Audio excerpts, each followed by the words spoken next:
minus 5, minus 4, minus 3, minus 2, X minus 1. Fire. Lights out, everybody.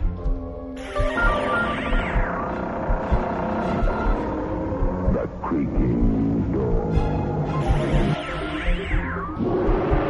Dimension X. Inner Sanctum Mystery. X minus 1. Dark fantasy.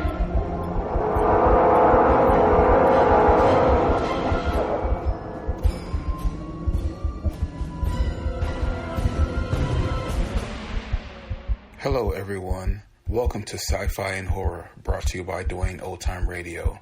Sci-Fi and Horror features some of the best programs from the golden age of radio, including X-1, Orbiter X, Dimension X, it's a lot of X's, Lights Out, Ray Bradbury, Dark Fantasy, and many, many more. Before we start today's sci-fi and horror thriller, if you enjoy what I'm doing, let me ask you to subscribe to my channel. Subscribing is 100% free, and you will receive notifications on new posts. Lastly, if you have a moment, please write a short 1 or 2 sentence review or give a rating on your preferred podcast service. A positive review or rating would help me out a lot. And now, on to the show. And again, thank you for your support.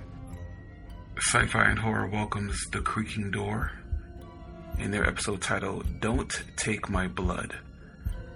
Can't find any exact dates for The Creaking Door, but The Creaking Door aired. First, it was produced in South Africa, and it aired from 1964 to 1965.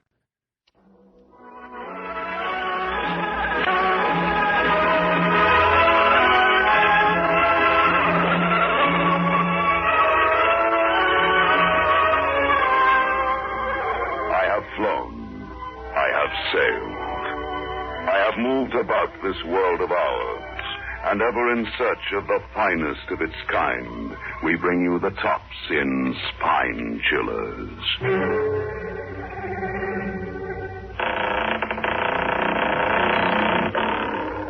The Creaking Door.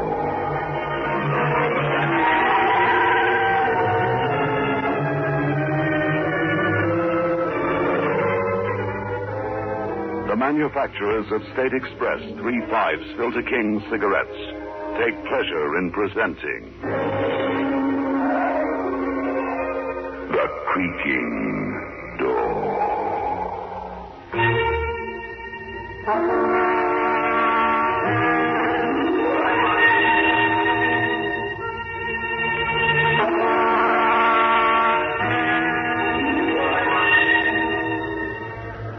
Good evening, friends of The Creaking Door.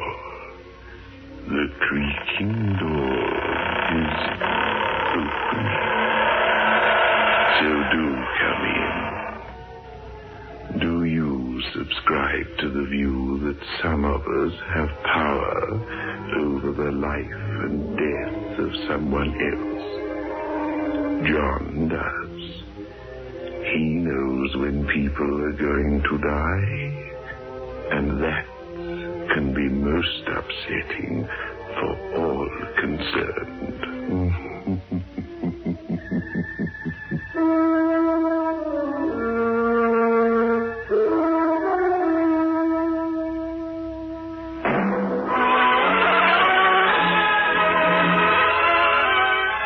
Move in world class. Get the taste of new smooth State Express 3/5s today. We promise you, it's the smoothest cigarette you can get.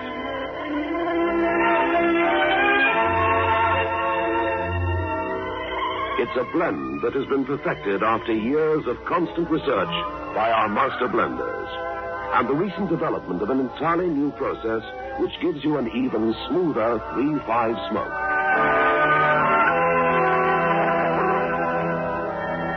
We promise you, it's the smoothest cigarette you can get. Move in world class. Get the taste of new, smooth State Express 3/5s today.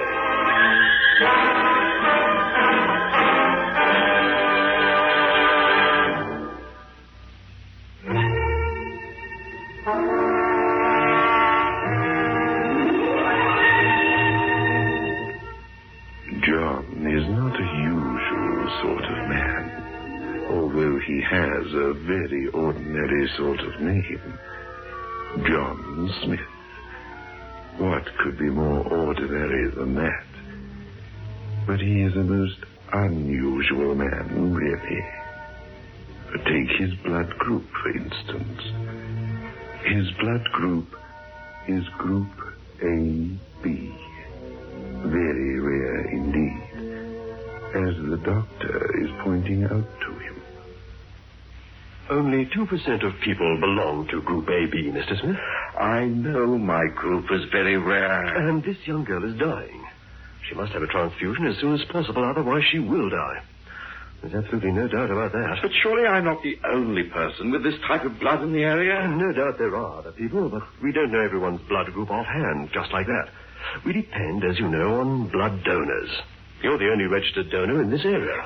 But there must be someone else. Believe me, Mr. Smith, there isn't. Anyway, giving a transfusion isn't anything to worry about. There's nothing to it. I've given blood before, I know that. Then you'll help us? You'll help the young girl? I can't. I can't go through that again. I won't. You've no right to ask me. Please, Mr. Smith, calm down. What I'm asking isn't so terrible. Yes, it is. But you said yourself... You don't know what you're asking. I can't do it. Mr. Smith, unless young Beryl Rogers receives a transfusion of blood, type AB blood, she will most certainly die. There must be somebody else who can do it. Why pick on me? I've told you why, Mr. Smith. You're the only registered donor in the area. Well, then what about outside the area? What about blood banks? You keep supplies of blood under refrigeration these days, don't you? Our own local supplies of AB blood from the blood bank are exhausted. To find supplies elsewhere and fly them here would take too long. The girl would die. Oh, hang it all, man. All I'm asking you to do is give a pint of your blood. That's all. Not your life. No. That's not what you're asking. And you don't know what you're asking. I can't do it. I can't. Very well. And then there's nothing more I can do. Well, I can't force you, I'm afraid. There is, unfortunately, no law which says that one must give blood. But I hope, Mr. Smith, that you'll be able to live with your conscience after tonight. After this young girl dies because you won't help. And I hope you can face yourself in the mirror each day. It wouldn't be saving her. Don't you understand? It wouldn't. It would be only postponing something which might as well be ended now. This girl's life has already ended. Unless you can find someone else to help. You're the only one, Mr. Smith. I've told you before. You're the only one, her only chance. Then if I'm her only chance, she hasn't got one. You refuse to help her? Yes. Mr. Smith, this is a free country. You have every right to say that. You must have a very good reason for letting a young girl go to an untimely death like this. I have. Won't you tell me what it is? You wouldn't believe me. Nobody believes me. I promise. I listen with an open mind. You see, the girl's father is waiting outside to hear your decision. I'll have to tell him something. All right. I'll tell you. I'll tell you what's been making my life a nightmare for the last 3 years.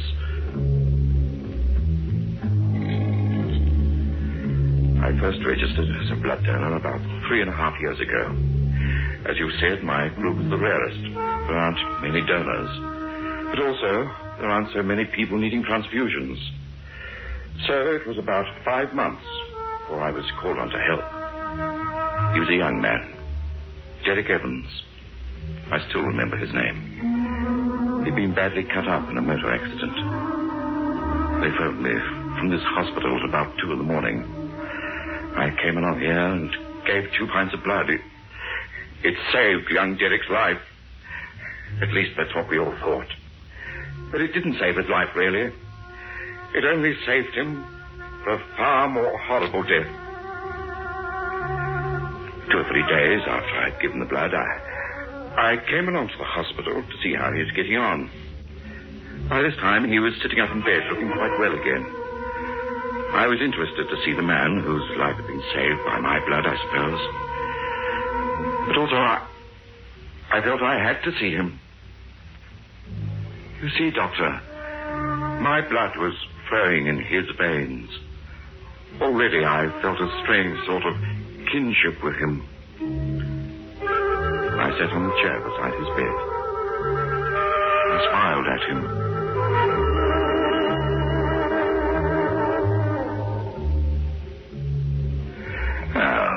How are you feeling? Oh, fine.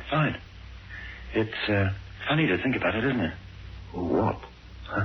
Well, that your blood is now flowing around my body, through my brain, and making me think and breathe.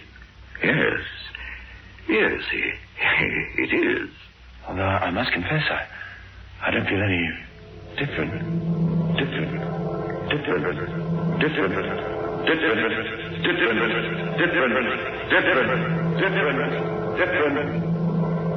Come on, darling. Jill, come on. This car's quite solid. The march is well over to the west. Wait. Help! I'm sinking. No, don't come any nearer. Throw me a rope. Help! Jill, help! I'm in the creek again. I'm sinking. Help!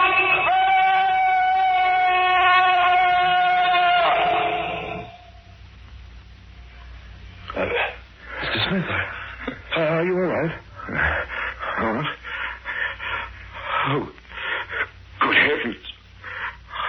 How terrible. Oh, what is it? What's the matter? You've gone quite pale. No, it's nothing. I'll be all right.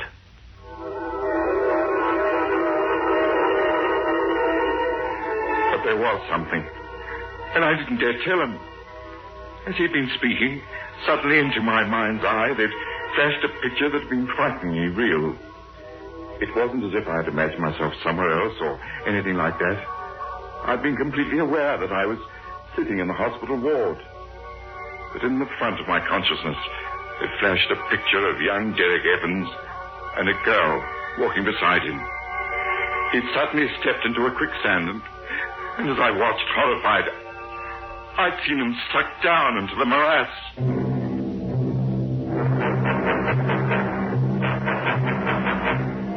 I didn't tell him what I'd imagined. It's not the sort of thing you tell a convalescent patient. But as soon as I could, I made my excuses and left. I tried to put the remembrance of it from my mind, but that night I couldn't sleep. The next morning, I made a phone call to Derek's parents.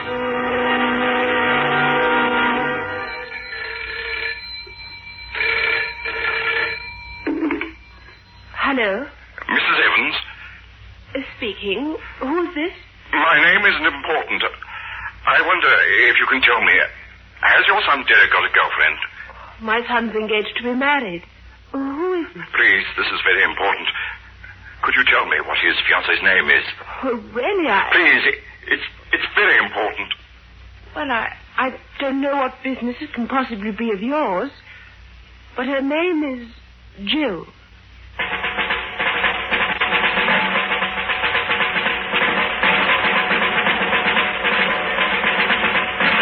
I'd somehow known, somewhere in the dark recesses of my mind, that was the name she was going to say.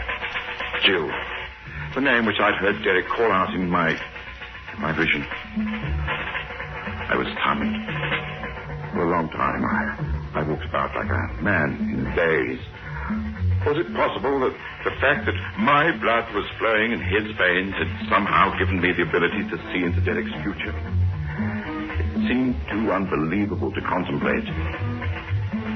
Finally, I decided to return to the hospital and tell him the whole story. It might well be nothing but nonsense, but at least he should be warned, I thought. I phoned to check when I'd be allowed to see him. What name was that again? Evans, Derek Evans. He was in a motor accident. Oh, that Mr. Evans. I'm afraid it will be no use coming to see him, sir. Why not? He was discharged from hospital 2 days ago.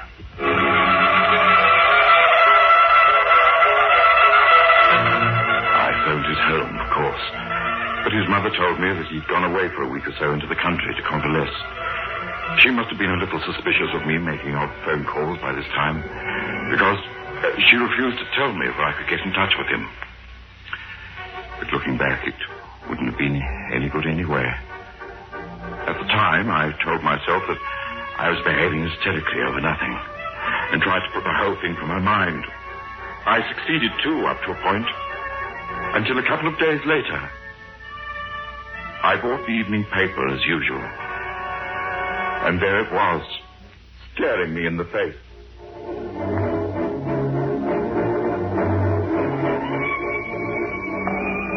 A young man, Derek Evans, was drowned today in a quicksand, not far from the village of Medside.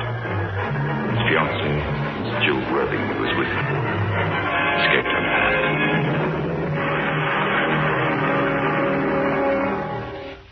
So now you see, Doctor, why I'm not going to give this young girl any of my blood. My blood is evil. It brings about death in the most horrible fashion. And worse than that, I know about it in advance.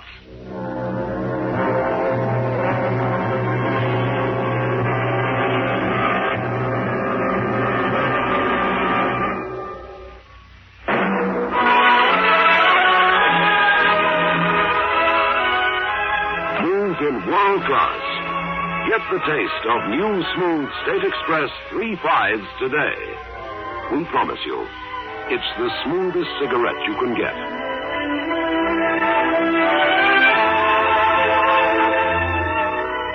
It's a blend that has been perfected after years of constant research by our master blenders, and the recent development of an entirely new process which gives you an even smoother 3/5 smoke.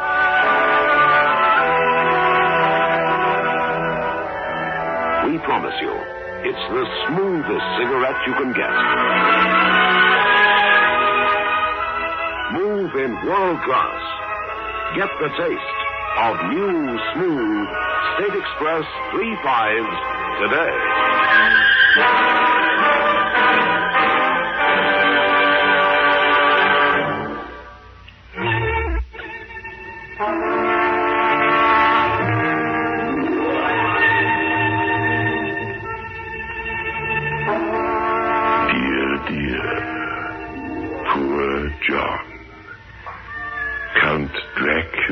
Down here is getting quite restless. He wants John to look into his future by giving him some of his blood the good old-fashioned way.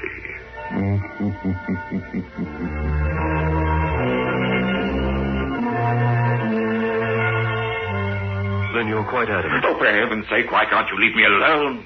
You don't seem to understand what you're asking. I told you it's happened 4 times in the past, and each time I've lived under a terrible shadow of doom until the person concerned has died. But look, if you believe what you say to be true, then one can take precautions. Take Derek Evans, for instance. He could have been prevented from going away into the country. The tragedy could have been avoided. I said that with Rose Warwick. But at least in her case, I was sure that my vision couldn't possibly come true. What happened? Rose was a cripple. I gave her blood, saved her life. Then I saw her quite clearly in my mind's eye. She was screaming for help, and there was ice all round her and ice skating. The more I thought about it, the more impossible it was. She couldn't even walk, let alone skate.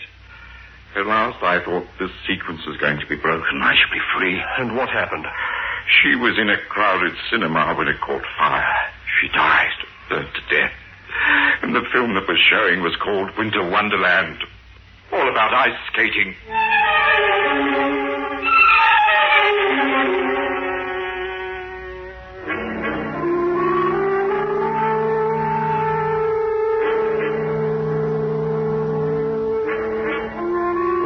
Well, what? Are you going to save my daughter's life, or are you going to let her die? I can't do it, Mr. Rogers. Maybe your daughter Bella will live without my assistance. That's quite impossible. And we only have about 15 minutes left at the outside. I can't do it.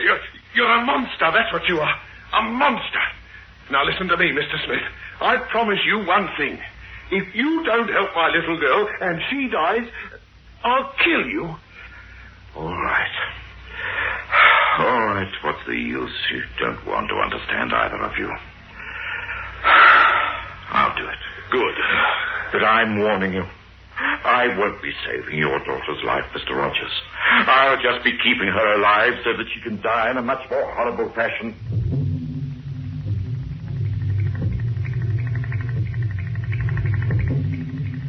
How's her respiration? Normal, Doctor. And the donor? I'm fine.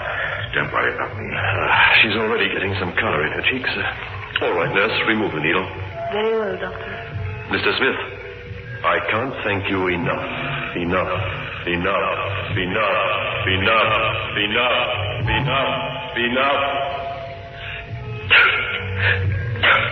leave me alone. Don't. I didn't mean. You're killing me. Please. You.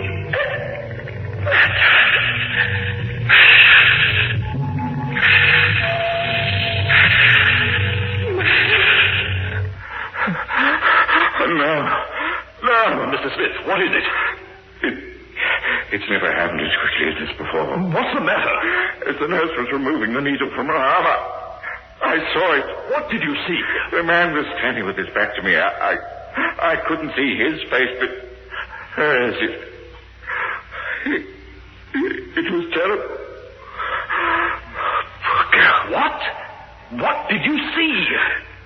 This man had his hands round her throat, and he was strangling her. I haven't saved this poor girl, Doctor. She's going to be murdered.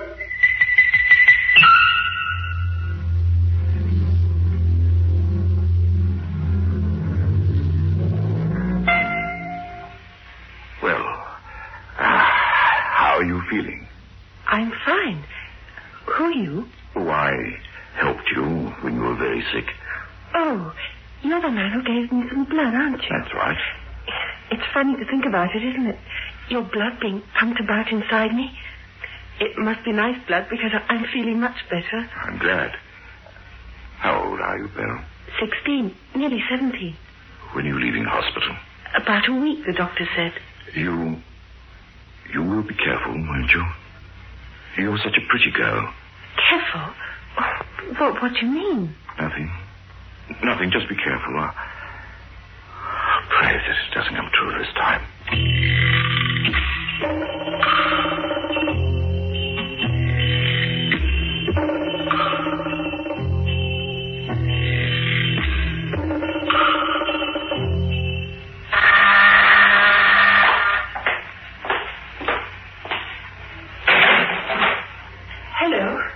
Hello, Beryl. Well, aren't you going to ask me in? Oh, of course. Come in. How are you? I'm very, very well. Now, come in here. There's a fire. Thank you. Now, sit down. Tell me what you've been doing with yourself the last 4 months. You were very nice to me while I was in hospital. Oh, nonsense. It's just... You told me that if ever I was in trouble, if ever I needed any help... Of course, there's nothing wrong, is there? Well, you met my father, didn't you? Yes, I did. How is he? He's dead. He died last month. Oh, I'm sorry.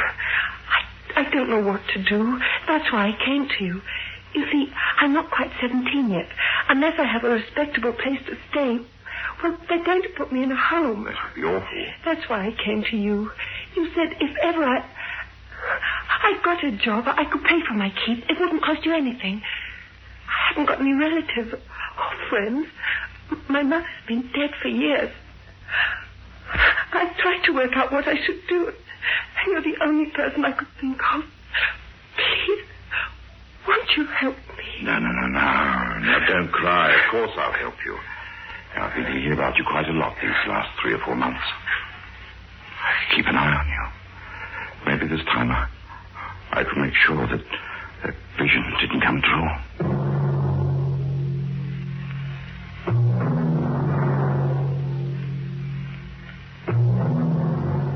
She moved in.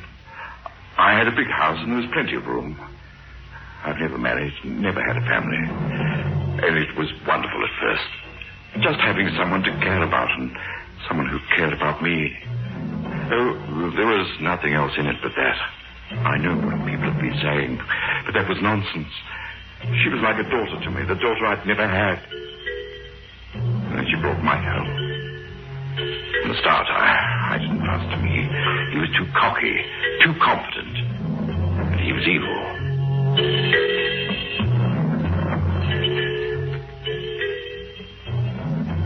Uncle John, this is Mike. Oh, pleased to meet you, I'm sure. How do you do? We're going out for a drive. Yes, of course. Well, don't be too late back, will you? Oh, don't worry, Mr. Smith. I'll bring her back safe and sound.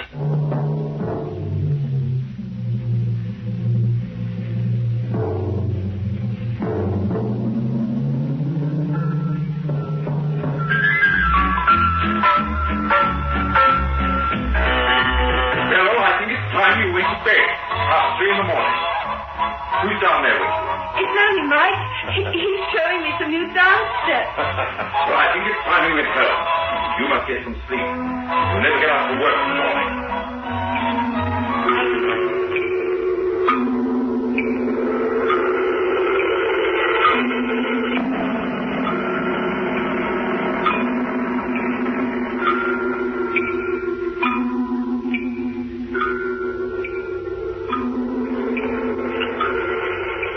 Come on, just another little kiss. I ought to go in. He'll be waiting up for me like as not. What do you worry about him for? He's not your father. He's been very good to me. Well, I've been good to you, haven't I? Listen, why don't you and me go away for a few days, eh? Go away? Oh, what do you mean? Oh, nothing wrong, but we can have a ball, just you and me. Get away from this guy Smith telling you what to do all the time, what time to come in, who to go out with. What about it? Gee, I'm not going anywhere with you. Now, come on in, Bill. Get to bed. You're not to see this man again. Now, wait a minute. You heard me, Bill. Now, come in. I'd better go, Mike. Good night. Oh, I'll see you tomorrow. Oh, no, you won't. I'll see that you have nothing more to do with her. Now then, what's the meaning of this? I behave like a respectable person. In that case, it's time I left. What are you talking about? I'd pack my bags and go. Mike will look after me.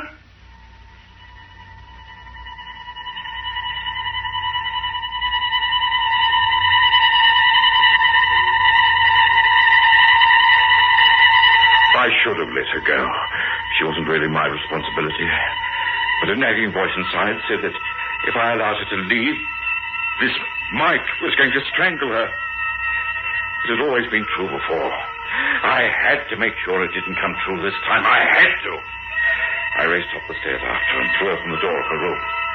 She had an open suitcase on the bed and was throwing clothes into it.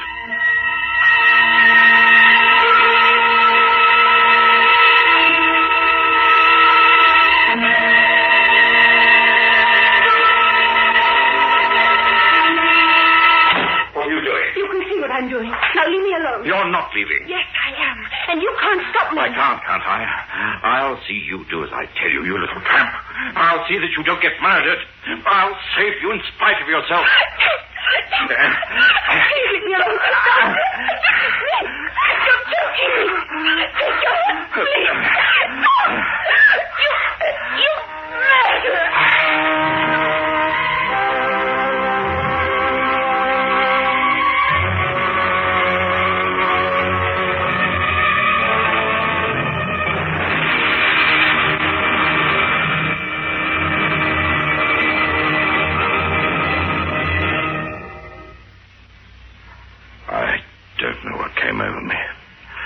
I must have seized her by the throat. I don't remember anymore. Till she was lying at my feet. She was dead. My vision had come true again. She'd been murdered just as I'd seen. And now I knew why the figure whose back I'd seen had been vaguely familiar. It had been me who I'd seen commit murder. All right, Sergeant. Take him away. I only hope the judge believes your story, Smith, because I don't.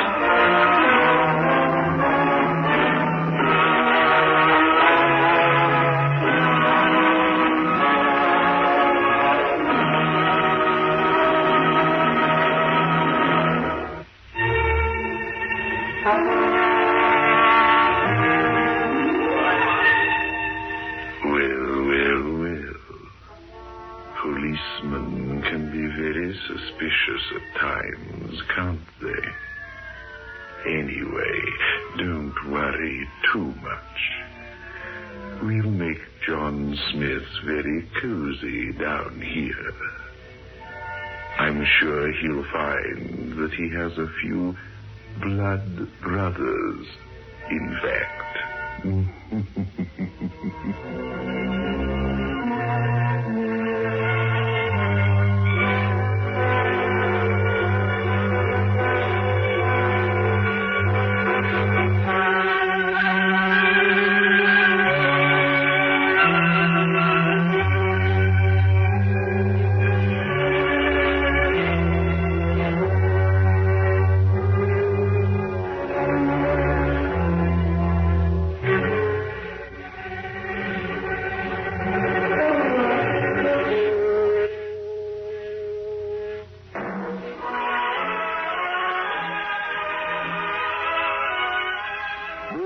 World class.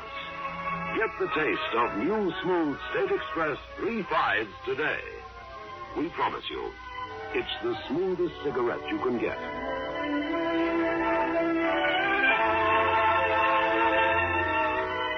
It's a blend that has been perfected after years of constant research by our master blenders.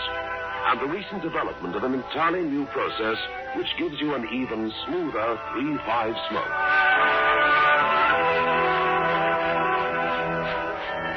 We promise you, it's the smoothest cigarette you can get. Move in world class. Get the taste of new, smooth State Express 3.5s today.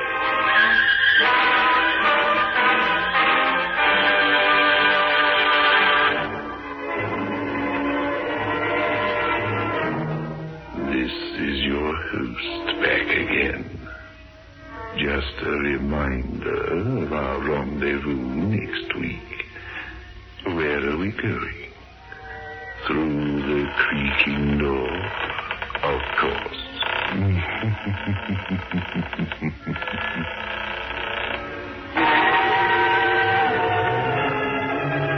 The manufacturers of State Express 3.5 Filter King cigarettes invite you to listen next Saturday at 9 o'clock. When they will again present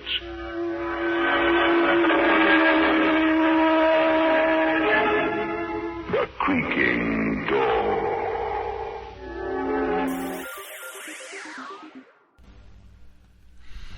Thank you for listening. If you enjoy what I'm doing, I ask you to please subscribe to my channel or channels. Well, hope you enjoyed, and until next time, stay safe, wish you well, peace.